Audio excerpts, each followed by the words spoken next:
Becky here. Welcome back to my channel. I am here to do my August wrap-up. I read 8-ish books. I'm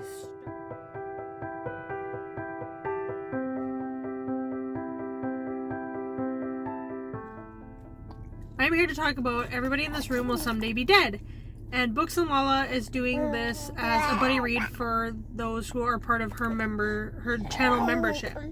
So this book sounded interesting to me, so I was like, sure, of course I want to read it and be part of this group read. Buddy read, whatever you want to call it.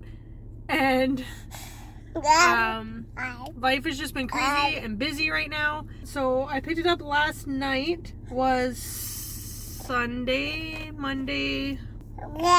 Today it's Tuesday. Yesterday was Monday. I picked it up and got to page 17. That was it.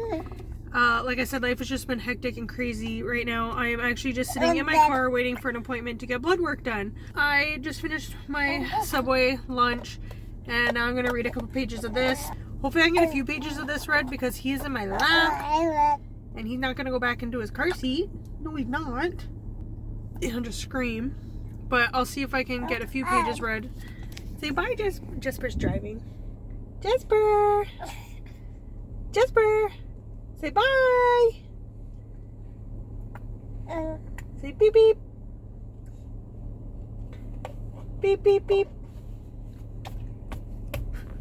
Say bye! Bye bye!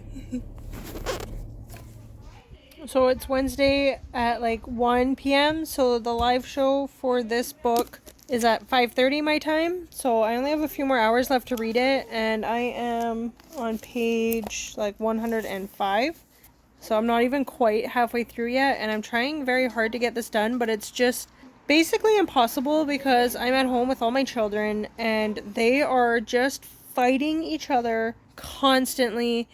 Yeah, I'm just very, very, very frustrated, and everything is falling apart in my life right now, so right now is not a great time to be trying to get books read. It's okay to sit and read for a few minutes here or there, but like trying to get a book finished on time is very, very stressful.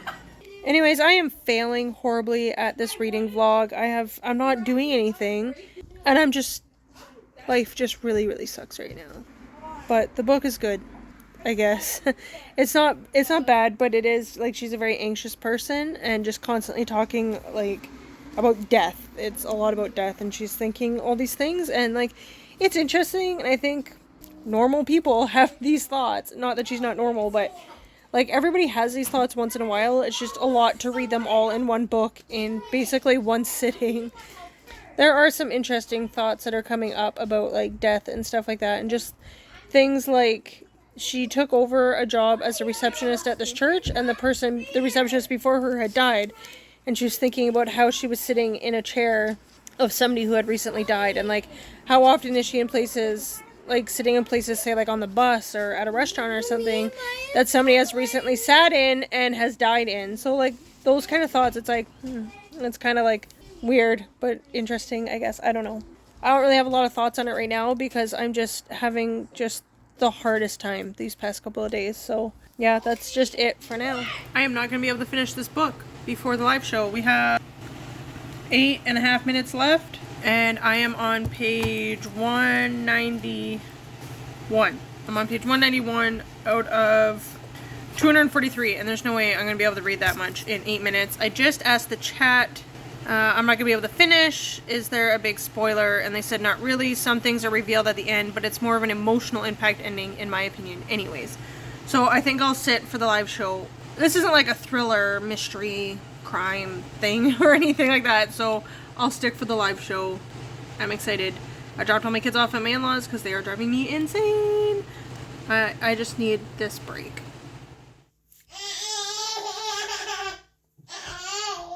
So I need to do a wrap-up for August, and the very last book I read at the end of August / today is September 3rd, and I just finished it today, was The Woman in the Library by Celery, Gentile.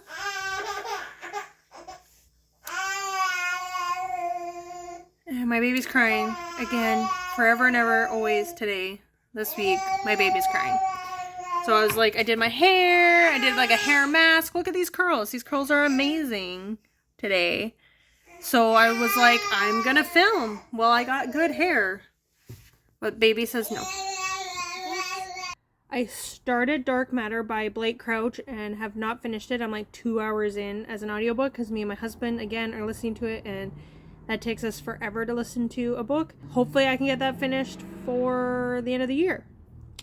I also finished People We Meet on Vacation, which I think I started in June, and then the audiobook returned, and there was a big long wait, and I didn't get it again until like the end of August. So I really enjoyed People We Meet on Vacation, just like I enjoyed the other Emily Henry book. I really like the book, but apparently I can't remember what it's called. I bought Book Lovers, haven't read it yet. Beach read.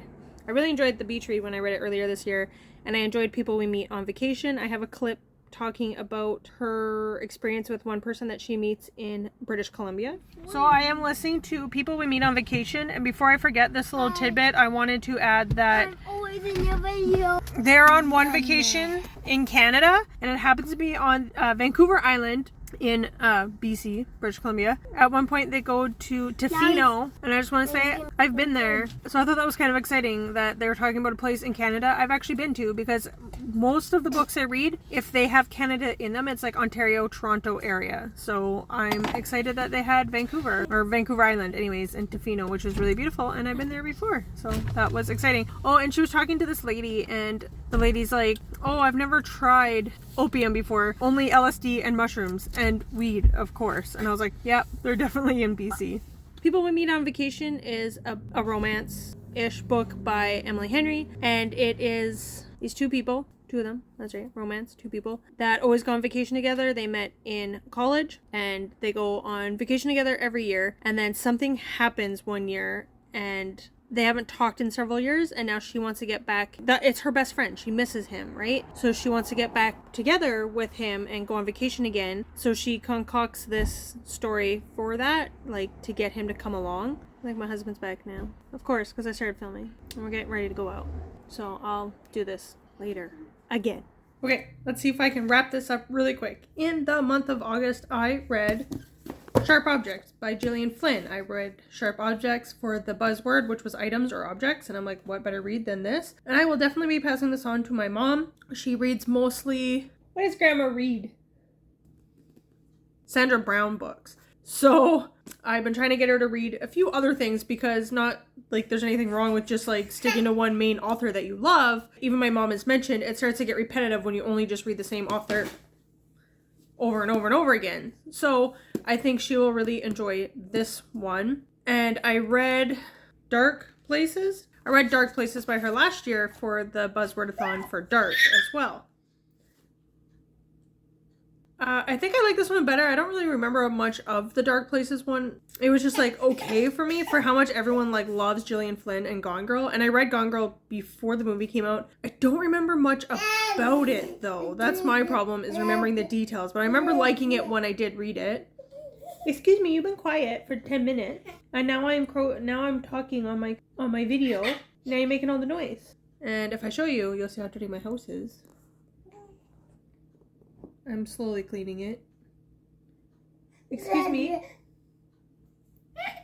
I'm recording a video. Say, I love you. No. Anyways, my kids are back at school today, full time now. So hopefully get more of this house cleaned up. I'm working on it. I have another video coming out just trying to explain the stress of cleaning and stuff like that. So Sharp Objects is also an HBO special, I guess, limited series starring Amy Adams. So I definitely want to check it out. The main character in this, Camille Preaker. I don't know if she's really a likable character or not. She was very much like dealing with her problems by drinking alcohol and does some drugs at some point. Decisions that I wouldn't personally make and that aren't exactly healthy for her. I don't know if she was unlikable or not. She wasn't like my favorite character of all time. Definitely look up trigger warnings for suicidal thoughts and cutting. I guessed the twist in this like maybe halfway through. I do read a lot of thrillers. I wouldn't say it makes up necessarily half of what I read in a year, but I've always enjoyed thrillers and stuff like that. So sometimes I will read a book that everyone else gets the twist and I was like, oh, that totally went over my head. And then in this one, like, I got the twist right away. So I think it just kind of depends where you're at. Like with Alice Feeney, Rock, Paper, Scissors, I didn't get the twist, but I was listening to it as an audiobook, so I was probably a little bit more distracted and focused on other things, like I was working on my puzzle while listening to the book, and then just the twist kind of came out of nowhere. And that happened with me with that Alex Michaelides guy, The Silent Patient. That twist, I was like, whoa, I did not see that coming. I have not read The Maidens. Anyways, I guessed like pretty early on in this what the twist was, and I was like, that person is crazy. I still enjoyed the book, and I still liked how we got to the reveal. What is this about? Fresh from a brief stay at a psych hospital, reporter Camille Preaker faces a troubling assignment. She must return to her tiny hometown. I thought filming outside would be noisy. To cover the murders of 2 preteen girls. For years, Camille has hardly spoken to her neurotic, hypochondriac mother or to the half-sister she barely knows, a beautiful 13-year-old with an eerie grip on the town. Now, installed in her old bedroom in her family's Victorian mansion, Camille finds herself identifying with the young victims a bit too strongly. Dogged by her own demons, she must unravel the psychological puzzle of her own past if she wants to get the story and survive this homecoming. Another possible trigger warning is that the death is of young girls, like 9-10 years old.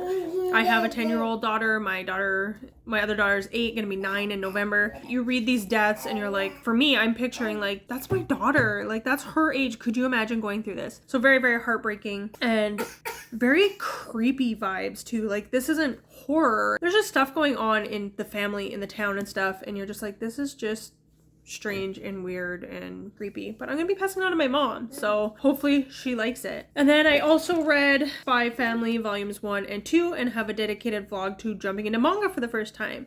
So a lot of people on BookTube have been talking about this, and it seemed like a good starter manga anyways. Yeah, definitely check out my vlog to see how this all went, but I really, really enjoyed it, and I can't wait to buy volumes 3 and 4. I'm gonna do like 2 at a time kind of thing. They are very quick reads, like I could read it in a day. In case you don't know what this is about, Master Spy Twilight is unparalleled when it comes to going undercover on dangerous missions for the betterment of the world. But when he receives the ultimate assignment to get married and have a kid, he may finally be in over his head. Not one to depend on others, Twilight has his work cut out for him, procuring both a wife and a child for his mission to infiltrate an elite private school. What he doesn't know is that the wife he's chosen is an assassin and the child he's adopted is a telepath. Loved these, definitely recommend them, but I can't really give recommendations on manga because this is my first time ever reading it, so don't trust my opinion necessarily. But my husband enjoyed it and thought it was fun, and he reads a lot of manga, and another friend of ours who's big into like manga and anime as well also enjoyed it and said, oh, that's a fun one. So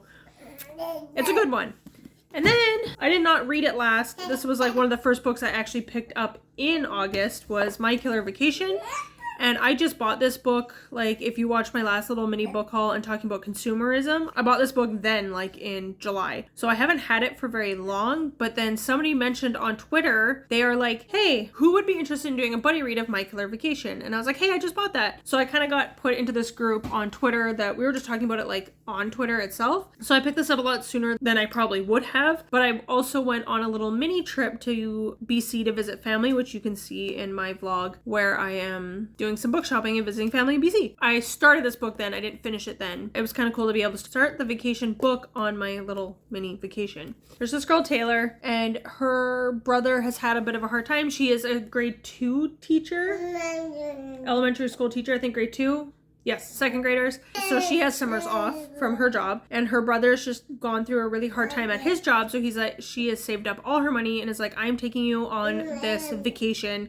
You deserve it. And her and her brother do like this Airbnb kind of situation, and they get this like really, really, really nice house in Cape Cod. And she, like, the first chapter is just started with her being like, I can't wait to have this bath. Her describing that bath and like this big giant clawfoot tub, like amazing. 5 out of 5 stars, just like that scene scene was 5 out of 5 stars. Anyway, she notices 2 little peepholes above the tub. She's like, well, that's creepy. And she's trying to figure that out and like calling her brother up, and they're looking and they're like, oh, okay, those 2 peepholes look like they're matching like eyes, like they're the right distance apart. And so they're like, well, we gotta contact the landlord and blah, blah, blah. And they go into the laundry room for something, and the landlord is dead, shoved between a washer and a dryer. And it turns out that these girls for like spring break had stayed there and noticed the peepholes themselves and contacted the one girl's like trucker dad, and he showed up and beat the poop out of this guy, the landlord guy, and so he was just covered in bruises and stuff. And then that day he did not die, but he died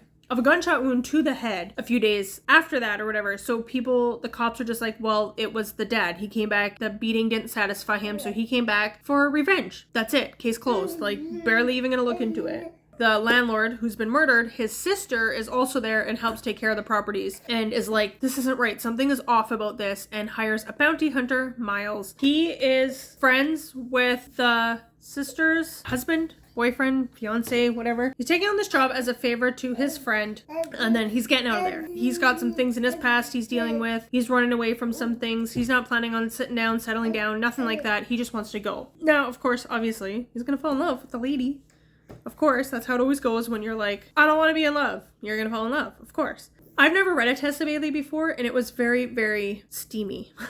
Lots of steam in this book. And I told my husband, like, I would have DNF'd this book just to honor my marriage and that relationship. I choose not to read super steamy sex scenes, so I usually skim them. So if it's like a couple of scenes in a book, fine. But when it's like 98% of the book, I usually just DNF. But I was reading it as a buddy read, and I bought the book physically. This wasn't just from the library. So I was like, I'm gonna read it. I'll just skip through the really, really, really sexy stuff. And I still get the gist of the story. I thought this book was gonna be a lot cuter and more like, when you read the back about what it's about, it talks about Taylor being, despite countless hours of true crime podcast listening, not to mention a fulfilling teaching career of wrangling second graders. So she's like, I can be a detective. I can figure out this. I want to be a part of the mystery, like solving part of it. And her parents are like these art people that like travel the world and do like go into like war-torn countries and all this stuff to like save this precious art. And she's always been known as being safe. She's very, very, very safe. And they're like, you're probably going to marry a guy who has like a 401k and like all the savings and a good job and just steady and safe. Safe, safe, safe. And then this Miles guy pulls up, he's full of tattoos, he's on a motorcycle, and he's dangerous. And she's like, I want to be a part of this, and I want to prove that I am not just safe and boring all the time. A brash bounty hunter and an energetic elementary school teacher, the murder-solving team no one asked for, but thanks to these pesky attempts on my life, we're stuck together come hell or high water. I just thought it'd be more fun and more of the banter, but it was like he sees this girl like on the porch watering the plants, and really she's looking to see like, okay, who is this guy? Because I want to get involved in this mystery. And then he's like, oh, like she's cute, whatever. Goes to get into the house next door because the landlord that was murdered owned several properties in Cape Cod. And the sister's like, please stay at one of these other rental places because, like, obviously you can't stay here, so please stay at this other one. Her and her brother are there. She wants to get involved in the case more than she already is by finding the body. And she, like, walks up to him, and he's just, like, dumbstruck about how beautiful and cute she is. And she's this tiny little woman, and he's this big muscular man, and she's so petite and cute. And he's just like, I just want to bang her. Like, oh my gosh, she's so hot. I just want to bang her, bang her, bang her. And I'm like, okay, men are disgusting, apparently. But it goes both ways in this. She's just like, wow, he's hot. I just want to, like, whatever. I don't know. There's very little, like, mystery solving. Like, all the action and mystery and, like, okay, things are getting, like, really good right now all happen, like, here in the last, like, 20 pages of the book.